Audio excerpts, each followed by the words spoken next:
Okay, હવે share કરીએ.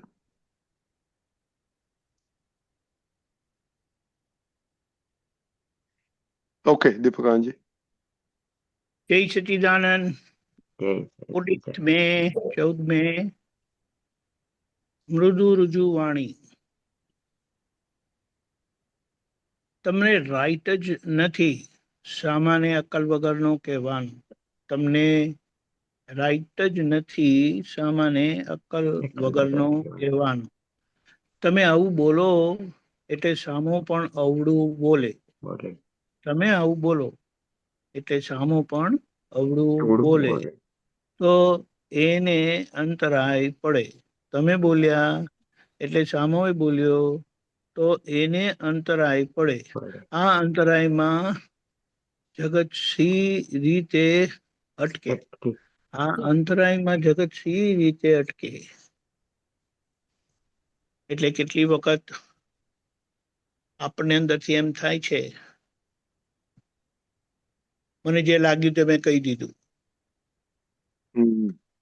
અહીંયા દાદાએ એના પ્રત્યાઘાત બતાડ્યા કે અક્કલ વગરનો કહેશો તો સામેવાળો અવળું બોલશે અને અવળું બોલીને એને અંતરાય પડશે.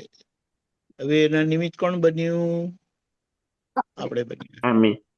એટલે અહીંયા આપણને કહી દીધું કે આવી જે આપણી ટીપ વાગે તે આપણને પણ નુકસાન કરે છે અને સામાન્ય એવું નુકસાન કરે છે.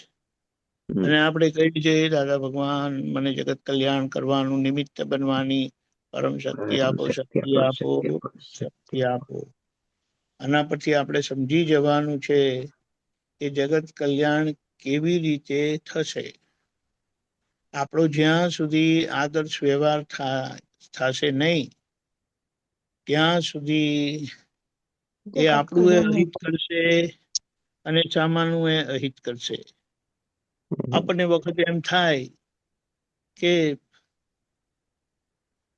એમાં શું વાંધો છે, આ તો ડિસ્ચાર્જ પરિણામ છે ને, ગયા અવતારના કર્મો છે ને, ગયા અવતારે તો હું હતો નહીં એટલે આ કર્મો માટે હું કેવી રીતે જવાબદાર બની શકે ને. આ તો ભાઈ બુદ્ધિ છે એટલે બુદ્ધિ ક્યાંથી કયા સમીકરણ લાવી દે, સમાધાન લાવી દે. અને મુદ્દામાં એક જ વસ્તુ સમજવાની, એમાં અજ્ઞાન અને અજ્ઞાનનો પ્રભાવ છે, અજ્ઞાનની અસર છે. ત્યાં સુધી એ આપણને પ્રતિક્રમણે કરવા નહીં દે.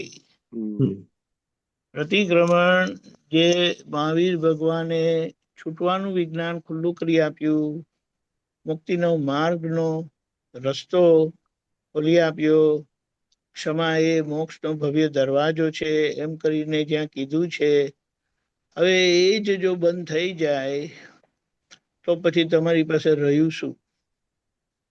એટલે માર્ગ કાયમના માટે આજ હતો, આજ છે અને આજ રહેવાનો.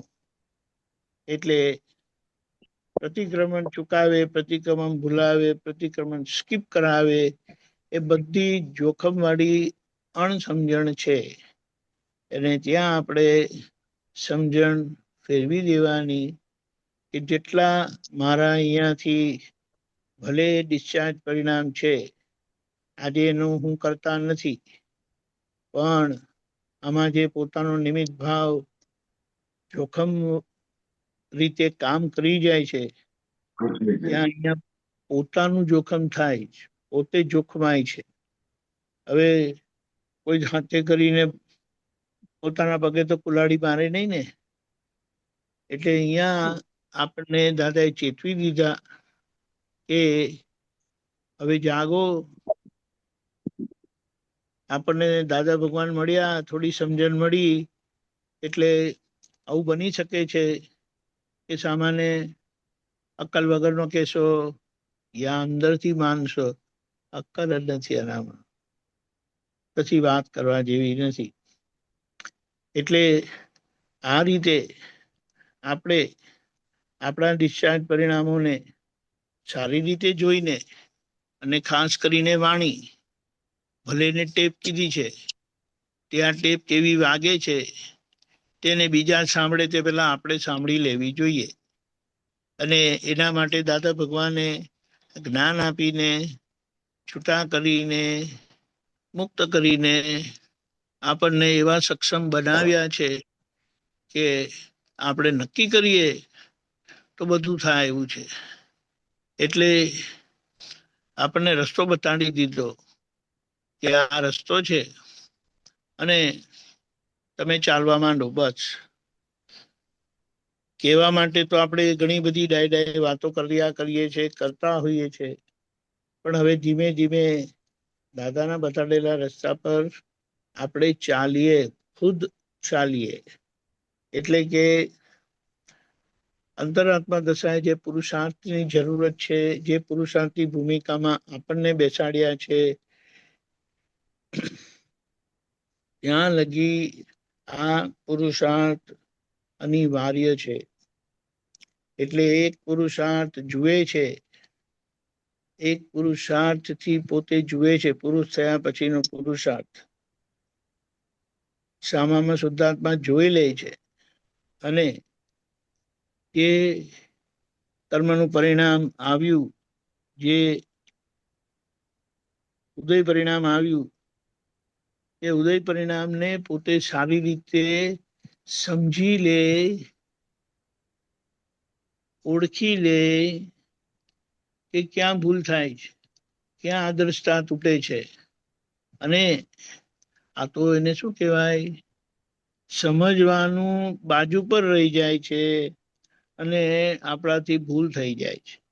એટલે ડિસ્ચાર્જ પરિણામમાં આપણે કોઈને કોઈ રીતે સામાન્ય દુઃખ થાય એવું થાય. તો હવે શું થાય? હવે આવી રીતે જો થાય તો પછી આપણું ઠેકાણું ક્યારે પડે? એટલે અહીંયા જાગ્રત રહીને આપણે જ્યાં અવળા નિમિત્ત બનીએ છીએ સામા માટે, તો એને પ્રતિક્રમણ કરીને ચોખ્ખું કરી નાખીએ. પ્રતિક્રમણ ક્યારે નહીં કરવાના, પ્રતિક્રમણ ક્યારે નહીં કરવાના? જ્યારે આપણા મન વચન કાયાથી કોઈને દુઃખ ના થાય.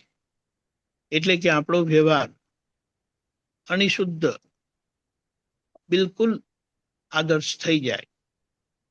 અને આદર્શ વ્યવહાર એટલે આપણા મન વચન કાયાથી કોઈને દુઃખ ના થાય. આજે એવું તો થતું નથી. વાણી એવી વિચિત્ર નીકળે છે, વ્યવહાર એવો વિચિત્ર થઈ જાય છે, વિચાર એવા અવળા આવી જાય છે. કેમ? તો કે હજી એનો નિકાલ થયો નથી. એટલે આમાં બીજી એક વસ્તુ છે, દોષ વિચારવો અને દોષિત જોવું. એટલે દોષ સામાનો દોષ થયો હોય એને વિચારના ધોરણે આપણી અંદર સ્પંદનો ફૂટે તો કીધું કે આપણી જોખમદારી નથી.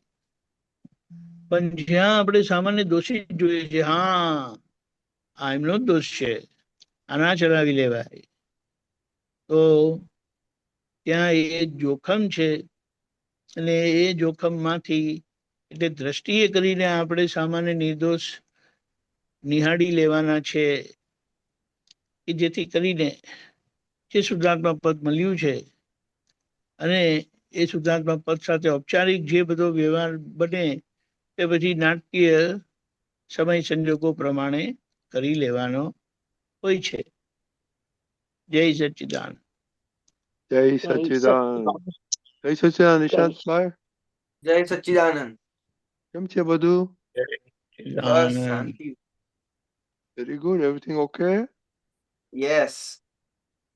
Okay, we can start. Okay. જય સચ્ચિદાનંદ. શું થયું? આપણે પેલું શેર કરવાનું.